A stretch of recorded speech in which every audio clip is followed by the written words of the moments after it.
आज मैं एक फिल्म से संबंधित बात करना चाहूंगा। इस फिल्म का नाम है केरल स्टोरी। मुझे लगता है काफी सारे लोगों ने देखी होगी, सुना होगा उसके विषय में, क्योंकि काफी चर्चा में है।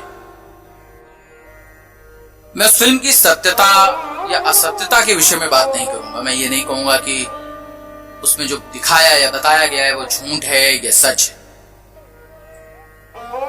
परंतु बिना आग के धुआं नहीं होता। हो सकता है जो आंकड़ा बताया जा रहा हो 30-35 हजार का, हो सकता है सिर्फ 30-35 हो, और मैं कहता हूं सिर्फ एक है आंकड़ा।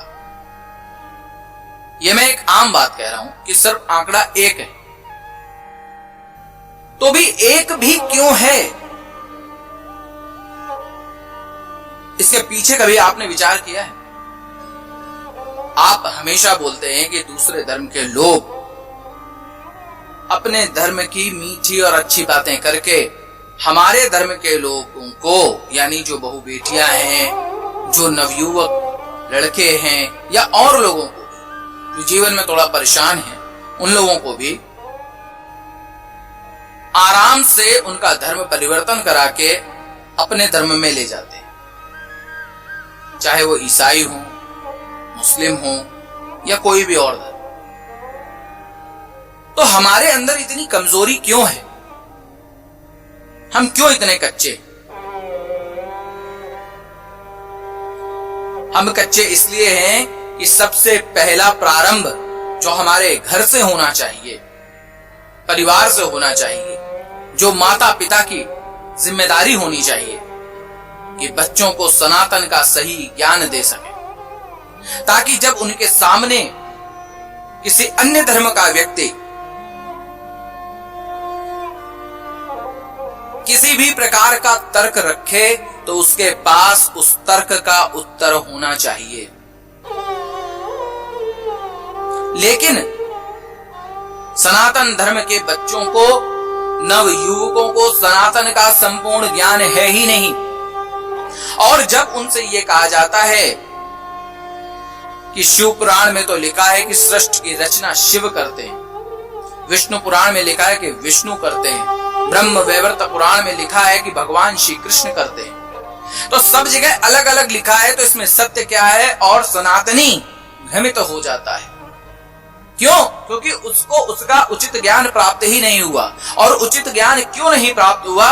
क्योंकि जिन भाषाओं में हमारे वेद, शास्त्र, उपनिषद लिखे गए हैं, उस भाषा का ही हमने तिरस्कार कर दिया है, और वह भाषा है संस्कृत, जो हमारी अपनी भाषा है। हम पूर्णतः उसे भूल चुके हैं, समाप्त कर चुके हैं। हमारी जो संस्कृत भाषा है वो लुप्त हो रही है। कुछ दिन बाद संस्कृत का ज्ञान कुछ चुनिंदा लोगों के पास ही रह जाएगा, और उनके जाने के बाद यह ज्ञान किसी भी के पास नहीं रह जाएगा। तब क्या करेंगे आप? तब आपके वेदों, शास्त्रों, उपनिषदों को जो भी बता दिया जाएगा वह आप मान लेंगे। आज मनुस्मृति को कोई अंग्रेज आता है, अपनी मर्जी से, अपने हिसाब से ट्रांसलेट करता है और आपको बता देता है, और उसका परिणाम कि लोग पूरी तरीके से कंप्लीटली मिसअंडरस्टैंड हो जाते हैं कि आपकी मनुस्मृति में तो ऐसा लिखा है।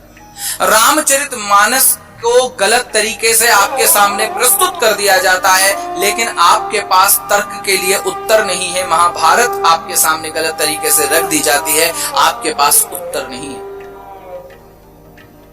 भगवान श्री कृष्ण का किरदार कितना महान है, लेकिन लोगों को सिर्फ ये बताया गया है, लोगों के पास सिर्फ यह ज्ञान है कि वे माखन चोरी करते थे और गोपियों के साथ रास रचाते थे। लोगों को यह मालूम ही नहीं कि कालिया नाग का भी जो है उन्होंने ही अंत किया था। महाभारत के युद्ध में युद्ध तो उन्होंने ही लड़ा था। क्या कहा था बर्बरीक ने बाद में कि मैंने तो युद्ध में भगवान श्री कृष्ण को ही लड़ते देखा है। कितना कुछ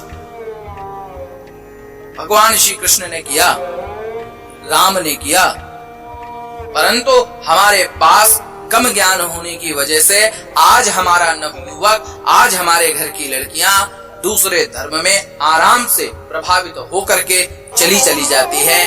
क्यों? क्योंकि उनके पास सनातन का ज्ञान नहीं है। यदि आप इस फिल्म को इस नजरिए से देखते हैं कि किस प्रकार से उनको धर्म और भगवान के प्रति भटकाया जाता है, मैं ये नहीं कहता हूं कि उसमें जो दिखाया गया वो पूर्णतः सत्य है, लेकिन यह भी एक तरीका किसी को भी भ्रमित करने का हो सकता है और बिल्कुल कहीं ना कहीं इस तरीके का प्रयोग अवश्य किया भी जा रहा होगा, तभी इस फिल्म में इसे दर्शाया गया है। अधिकतर फिल्मों में वही दिखाया जाता है, क्योंकि मैं खुद बहुत वर्ष तक फिल्म इंडस्ट्री का एक हिस्सा रहा हूं। मैं जानता हूं कि लोगों के निजी जीवन से आई हुई बहुत सारी बातों को फिल्मों में परिवर्तित करके अपने तरीके से दिखाया जाता है। तो सर्वप्रथम आवश्यक है हमें हमारे घर के अंदर संस्कृति और संस्कार को बोने की, उसके वृक्ष का रोपण करने की, तब आपको अपने सभ्यता, संस्कार, अपना धर्म और सनातन स्वरूप फल प्राप्त हो सकेंगे।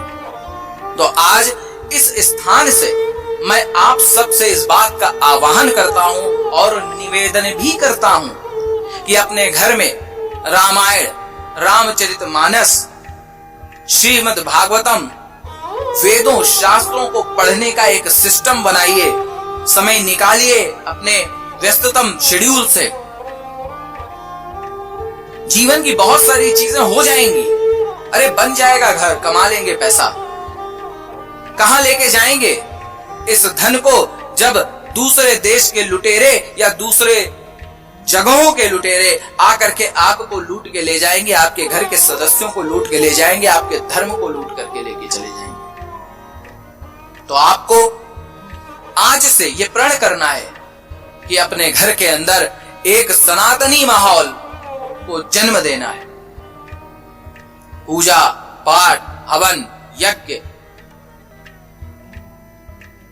ये एडवांस होने का बहाना छोड़ दीजिए। तो आपके घर परिवार के लोग, आपके अपने घर के बच्चे मिसगाइडेड ना हो, उनके संस्कार अच्छे हों। दूसरे धर्म के लोग